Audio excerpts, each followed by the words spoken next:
Oke, kembali lagi bersama saya di Movilan. Nah, kali ini saya ada informasi terbaru ya untuk para pemirsa semua, di mana Adi Prayitno itu membantah tentang perpecahan yang terjadi pada Prabowo dan Jokowi, pemirsa. Sebelumnya, Ketua DPP PDIP itu Deddy Sitorus ya menangkap sinyal perpecahan antara Presiden Joko Widodo dengan Presiden terpilih yaitu Prabowo Subianto ke depan, terutama mengenai infrastruktur. Nah, Deddy Sitorus itu merespon pidato Prabowo saat memberi pengarahan di acara pembekalan kepada calon perwira remaja TNI Polri 2024 pada Jumat 12 Juli. Nah, dalam pidatonya Prabowo itu menilai bahwa infrastruktur itu tidak berarti jika negara tidak utuh.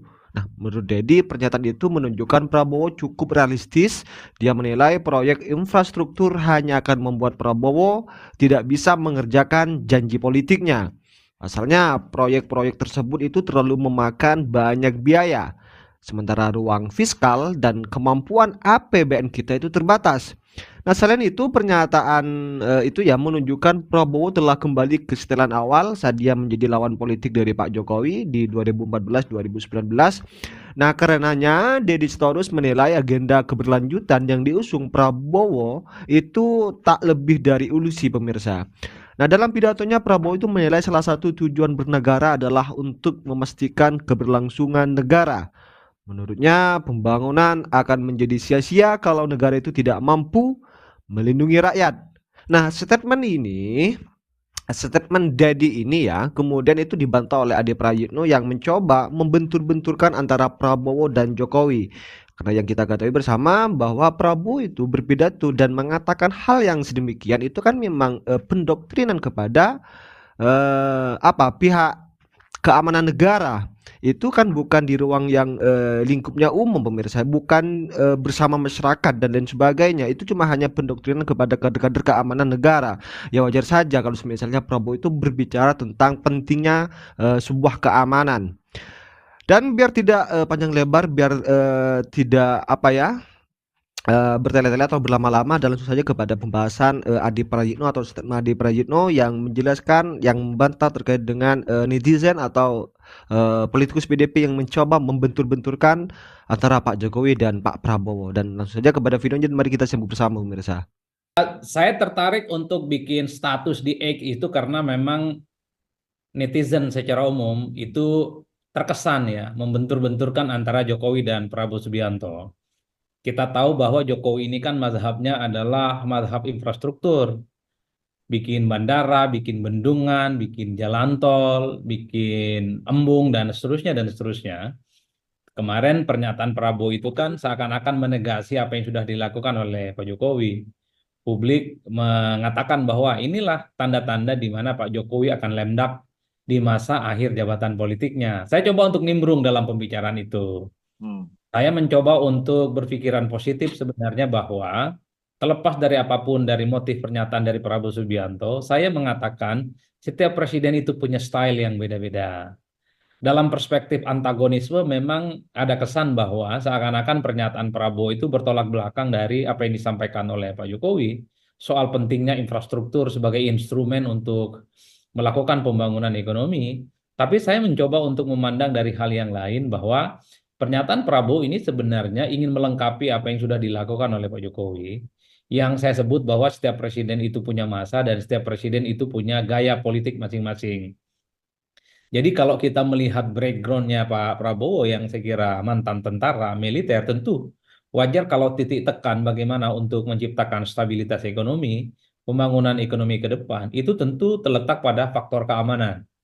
Jadi itu titik tekan yang saya tangkap. Nah, sementara Jokowi memandang sepertinya bahwa infrastruktur itu bisa menjadi alat bagaimana pertumbuhan ekonomi itu bisa berdenyut di banyak tempat, bukan hanya di Jawa dan bukan hanya di tempat.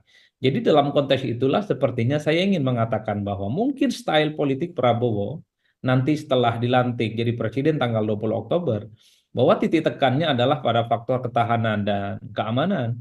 Karena ini tentu untuk memberikan rasa nyaman sebenarnya bagi para investor, bagi masyarakat, dan pegiat-pegiat usaha dan para politisi, supaya bagaimana ekspos politik dan ekonomi kita itu saling berkelindan ke depan. Bukan untuk menegasikan sebenarnya, tapi bagaimana titik tekan apa yang sudah dilakukan oleh presiden-presiden sebelumnya, termasuk oleh Pak Jokowi, ini bisa dilengkapi dengan faktor keamanan.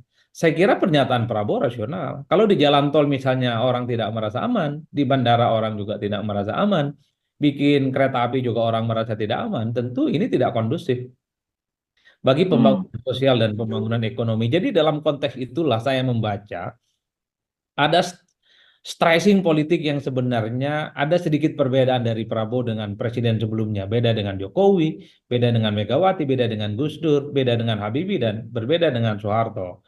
Kalau Gus Dur kan pasti yang dilihat oleh orang bagaimana mencoba untuk membangun iklim demokrasi yang cukup kondusif ya dengan isu-isu toleransi dan pluralisme. Karena bagi Gus Dur sebagai bangsa yang plural, Indonesia bisa menjadi portofolio politik yang saya kira bisa menjadi contoh di negara-negara lain kan, gara-gara perbedaan suku, agama kemudian jadi konflik. Jadi dalam konteks itulah Gus Dur misalnya selalu mengatakan siap menjadi martir, yang penting demokrasi kita itu bisa tumbuh dan berkembang dengan siap. Itu Gus Dur.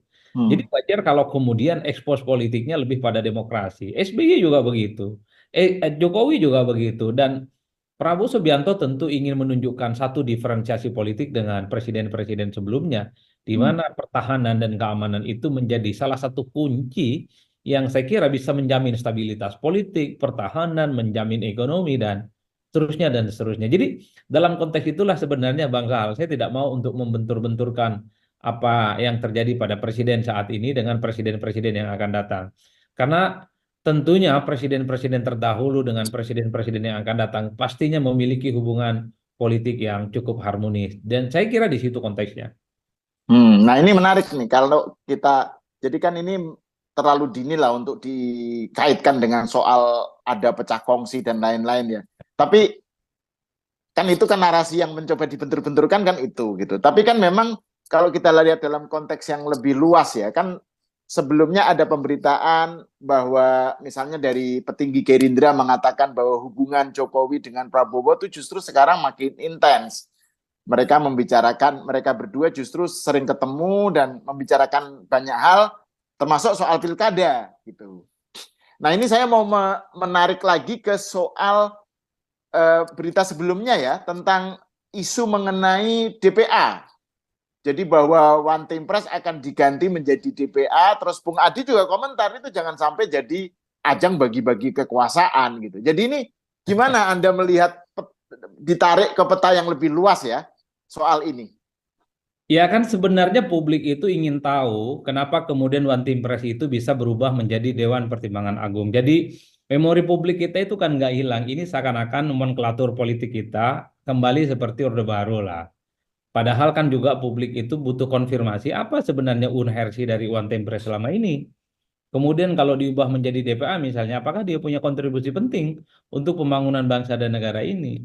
Bahkan di luar itu kan pembicaraan soal kenapa One Team Press ini jadi DPA. Itu kan untuk mengakomodasi bagaimana presiden-presiden terdahulu berada di dalamnya, memberikan input, memberikan insight, memberikan masukan kepada Presiden Prabowo Subianto dan Gibran sebagai mandatori rakyat Indonesia melalui proses politik yang cukup panjang. Kan itu yang dibicarakan oleh orang. Di Indonesia dalam sistem presidensialisme multipartai ekstrim, saya kira politik akomodasi ya, itu adalah hal lumrah. Bahkan yang kalah politik sekalipun juga akan dirangkul, Bang. Dalam konteks itu sepertinya siapapun di negara ini yang jadi presiden punya intensi untuk melakukan politik kerangkulan dengan yang lain adalah hal-hal yang tidak bisa dihindari. Tapi yang paling penting adalah kalaupun toh ada perubahan nama nomenklatur dari One Team Press ke DPA, itu harus ada substansi dan urgensi apa yang mereka lakukan. Misalnya ada perbaikan terkait dengan visi misi. Harus ada masukan-masukan yang cukup signifikan dan penting. Bagaimana pemerintahan ke depan itu jauh lebih progresif ya, untuk menangani persoalan-persoalan yang menyangkut hajat hidup orang banyak tentang ekonomi, tentang pendidikan, tentang kesejahteraan, tentang disparitas ekonomi antara Jawa dan Jawa. Jadi itu yang sebenarnya ingin dipastikan oleh publik. Jangan sampai perubahan nomenklatur ini justru hanya menjadi adang untuk membagi-bagi kekuasaan politik pasca Pilpres, tapi fungsi lembaga yang kemudian berubah ini tidak kelihatan secara signifikan laya mutu walayahnya. Kan itu yang sebenarnya saya selalu mengatakan mau menterinya 60, mau 50, mau One Team Press jadi DPA, kemudian yang lain juga bertambah. Bagi saya nggak penting, Bang. Yang paling penting adalah bagaimana input yang kemudian dilahirkan dari lembaga-lembaga ini dan berkontribusi penting terkait dengan perbaikan bangsa dan negara. Jadi uji cobanya adalah bagaimana dia bermanfaat. Dia bisa memberikan feedback kepada pemerintahan yang akan datang yang saya kira tidak gampang, terutama untuk menghadapi tantangan ekonomi global, menghadapi situasi dunia yang saya kira tidak menentu, soal ketegangan antara Barat dengan apa namanya Cina misalnya, terutama Amerika, ini kan penting. Semua orang harus berpikir keras bagaimana Indonesia terus establish dan konsisten menjadi negara yang tentu berada di orbit dan terus menjadi garda terdepan ya, untuk melakukan perbaikan-perbaikan ekonomi. Jadi dalam konteks itulah sepertinya mulai dari soal bagaimana pernyataan Prabowo untuk apa infrastruktur kalau keamanan tidak terjamin, kemudian terkait dengan One Team Press dengan DPA. Ini muaranya satu, publik mencoba untuk mengait-ngaitkan soal bagaimana bulan madu antara Jokowi dan Prabowo ini tinggal nunggu waktu. Mau wassalam. Kira-kira begitu. Kan pembicaraan soal One Team Press jadi DPA itu kan untuk menampung presiden-presiden yang sudah tak lagi menjabat, nanti ada di dalamnya. Dia memberikan masukan kepada presiden terpilih bagaimana menjalankan roda pemerintahan yang akan datang. Jadi dalam konteks itulah kemudian publik tidak pernah berhenti bahwa ada saling terkait bagaimana Presiden Jokowi, presiden-presiden sebelumnya seperti SBY dan Megawati ini seakan-akan saling berkomunikasi, dan yang menarik adalah memang soal bagaimana hubungan Jokowi dan Prabowo ini sampai kapan? Apakah terus langgeng? Apakah akan ada komunikasi yang kemudian bisa menimbulkan gejolak? Bahkan ada friksi yang saling bertabrakan dengan yang lainnya. Saya tidak bisa memungkiri Jokowi dan Prabowo ini harus diakui, ini kan yang mempertemukan adalah kepentingan politik di Pilpres 2024, memiliki latar belakang politik yang berbeda. Internal partai aja bergejolak, bisa ada konflik, bisa ada head to head, apalagi Jokowi dan Prabowo.